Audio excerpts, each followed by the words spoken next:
नमस्कार साथियों। UPSC master में आप सभी का स्वागत है। मित्रों, इससे पिछले लेक्चर में हमने देखा कि बाबर ने समरकंद को पाने के अनेक प्रयास किए, परंतु अंततः सफल रहा। तत्पश्चात बाबर ने भारत विजय की योजना बनाई। बाबर ने अपनी आत्मकथा तुजु के बाबरी में लिखा है, चूँकि मेरे मन में हिंदुस्तान पर विजय प्राप्त करने की कामना थी और चूंकि ऐसे अनेक देश एक समय में तुर्की शासकों के कब्जे में रहे थे, इसलिए मैंने उन सभी देशों का शासक बनने की कल्पना की और शांति से अथवा शक्ति के सहारे उन पर कब्जा करने का संकल्प लिया। बाबर ये चाहता था कि भारत पर उसका अधिकार हो, जैसा कि उसने अपनी आत्मकथा में भी लिखा है। इस संदर्भ में उसने अपना एक दूत, जिसका नाम था मुल्ला मुर्शीद, उसे 2 पत्र लेकर भारत भेजा।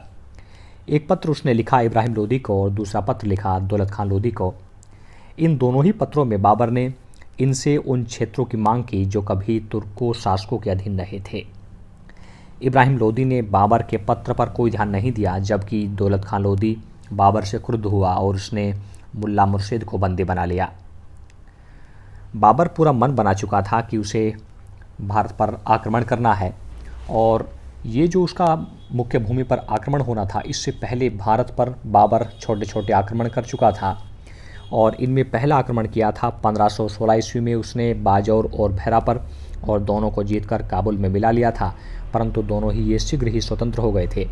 इसी आक्रमण में बाबर ने पहली बार तोपखाने का प्रयोग किया था। दूसरा आक्रमण इसने किया था 1519 ईस्वी में। इस बार बाबर ने बाजौर भेरा के साथ साथ सियालकोट को जीतकर काबुल में मिला लिया था। और तीसरा आक्रमण इसने किया था 1521 ईस्वी में, और इस आक्रमण में उसने बदख्शां को जीतकर काबुल में मिला लिया था। इसी क्रम में उसका चौथा आक्रमण जो था वो 1524 में था, जो उसने लाहौर पर किया था, जो सफल रहा था, और यहाँ के शासक दौलत खान लोदी ने बाबर की अधीनता को स्वीकार किया था। और इसी दौरान दौलत खान लोदी के पुत्र दिलावर खान लोदी ने बाबर की शागिर्दी को स्वीकार किया था। तो इस हिसाब से हम देखें तो बाबर तो लगभग तैयारी था, पर इस बार आक्रमण बड़ा होने वाला था, और बाबर जो है इस संदर्भ में अपनी तैयारी भी कर रहा था। और इस तैयारी को भारत के क्षेत्र राजाओं ने भी प्रोत्साहित किया, और वो क्षेत्र राजा जो थे पहले मेवाड़ के राजा सांगा थे, और जिनका उल्लेख बाबर ने तुजु के बाबरी में भी किया है, और इन्हें जो है भारत का शक्तिशाली राजा बताया है। राणा सांगा ने काबुल में अपने दूत भेजे और बाबर को भारत पर आक्रमण करने के लिए आमंत्रित किया। और दूसरा एक अधीन शासक था इब्राहिम खान लोदी का चाचा आलम खान लोदी। इसकी ये महत्वाकांक्षा थी कि अगर बाबर भारत पर अटैक करेगा तो इब्राहिम खान लोदी पराजित होगा और आलम खान लोदी जो है वो सत्ता संभाल लेगा और बाबर लुटेरा है वापस चला जाएगा। तो इसलिए इसने भी जो है बाबर को निमंत्रण भेजा कि वो आए और भारत पर आक्रमण करे, यथासंभव जो भी सहयोग होगा किया जाएगा। बाबर समझ चुका था कि भारत की राजनीतिक स्थिति इतनी मजबूत नहीं है कि भारत को जो है एक अखिल शासन प्रदान कर सके, तो इसलिए जो है बाबर ने पूरा मन बना लिया। पर बाबर जो है इसके साथ साथ में अपनी तैयारी को भी आगे बढ़ाया। उसने अपनी सामरिक स्थिति मजबूत की। सामरिक स्थिति में उसने सबसे पहले अपना तोपखाना मजबूत किया, और हम देखते हैं तुर्की तोपची अलीकुली बेग और बंदूकची उस्ताद मुस्तफ़ा के नेतृत्व में एक बढ़िया तोपखाने का गठन किया। सामरिक स्थिति को और मजबूत करने के लिए इसने दौलत खां के पुत्र दिलावर खान लोदी को अपनी शागिर्दी तो प्रदान की ही, साथ ही साथ उसे खाने खाना की उपाधि दी और नियुक्त किया कि वो भारत की तत्कालीन स्थिति पर जो है नज़र बनाए रखे और इत्तला करे बाबर को कि क्या व्यवस्थाएं चल रही हैं। दौलत खान लोदी भी महत्वाकांक्षी था। ये भी यही चाहता था कि इब्राहिम लोदी मरेगा, बाबर विजयी होगा तो ये तो चला जाएगा, तो वही शासक बनेगा।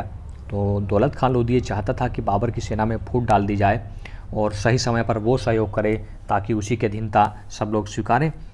इस बात की जानकारी जो है इसके पुत्र दिलावर खान लोदी ने समय रहते बाबर को प्रदान की। बाबर इससे क्रुद्ध हुआ, दौलत खान लोदी को बंदी बना दिया गया और जेल में ही दौलत खान लोदी की मृत्यु हो गई। बाकी पंजाब के क्षेत्रों पर दिलावर खान लोदी को अधिकार प्रदान किया गया।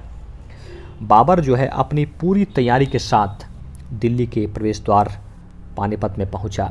ज़हीरुद्दीन मोहम्मद बाबर और दिल्ली में लोदी वंश के अंतिम सुल्तान इब्राहिम खान लोदी के मध्य युद्ध हुआ, और इस युद्ध में बाबर ने जो है कुशल सेनापति का प्रदर्शन किया, वहीं जो है इब्राहिम खान लोदी ने एक अनाड़ी लड़के का प्रदर्शन किया। बाबर ने तुगलमा युद्ध पद्धति और अरबा युद्ध नीति का प्रयोग किया। बाबर के पास सेना कम थी और इब्राहिम लोदी के पास सेना की संख्या बहुत ज़्यादा थी। ऐसा कहा जाता है कि बाबर के पास लगभग 10,000 सैनिक और इब्राहिम लोदी के पास लगभग 40,000 सैनिक थे। फिर भी जो है अकुशल नेतृत्व के कारण इब्राहिम खान लोदी की जो सेना थी वो पराजित हो गई और इब्राहिम खान लोदी जो है पानीपत में ही मारा गया। इब्राहिम खान लोदी मध्यकाल का ऐसा पहला शासक रहा है जो युद्धस्थल पर भी मारा गया है। रसब्रूक एक विद्वान हैं, वो लिखते हैं कि पानीपत का जो प्रथम युद्ध जो 21 अप्रैल 1526 में हुआ है, यह जो है मानव और मशीनों के बीच हुआ था। बाबर ने मशीनों का प्रयोग किया और वहीं इब्राहिम लोदी ने जो है अपनी तरफ से जनबल सौंपा, जो कि साकार नहीं हो सका। गुरु नानक देव एक ऐसे महान व्यक्तित्व रहे हैं जिन्होंने इस युद्ध को अपनी आंखों से देखा है। ये जो है परीक्षा में पूछा भी गया है।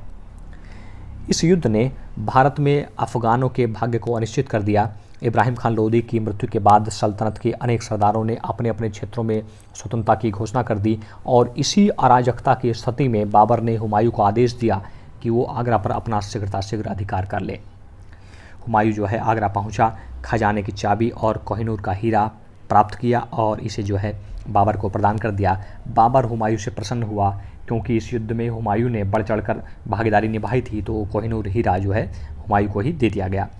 22 अप्रैल 1526 ईस्वी को बाबर ने दिल्ली पर अधिकार किया और चूंकि बाबर जो है वो धार्मिक प्रवृत्ति का व्यक्ति था, तो इसलिए इसने जो है सूफी संतों से आशीर्वाद प्राप्त किया और 27 अप्रैल 1576 ईस्वी में बाबर की ताजपोशी हुई दिल्ली में और इसने जो है बादशाह की उपाधि धारण की और ऐसा पहला मुगल रहा है जिसने बादशाह की उपाधि को धारण किया है।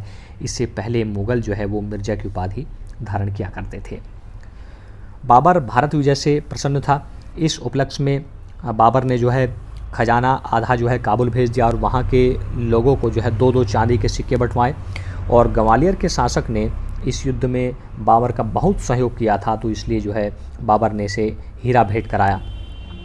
इसी वजह से बाबर को कलंदर भी कहा गया और ये वो शब्द है जिसे सुनकर बाबर जो है वो फूला नहीं समाता था।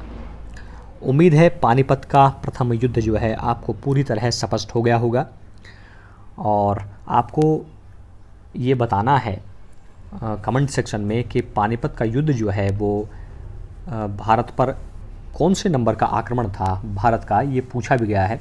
अगर आप वीडियो को बिल्कुल ध्यान से देखेंगे तो बिल्कुल सीरियल लगा हुआ है, तो आप आसानी से उत्तर दे पाएंगे।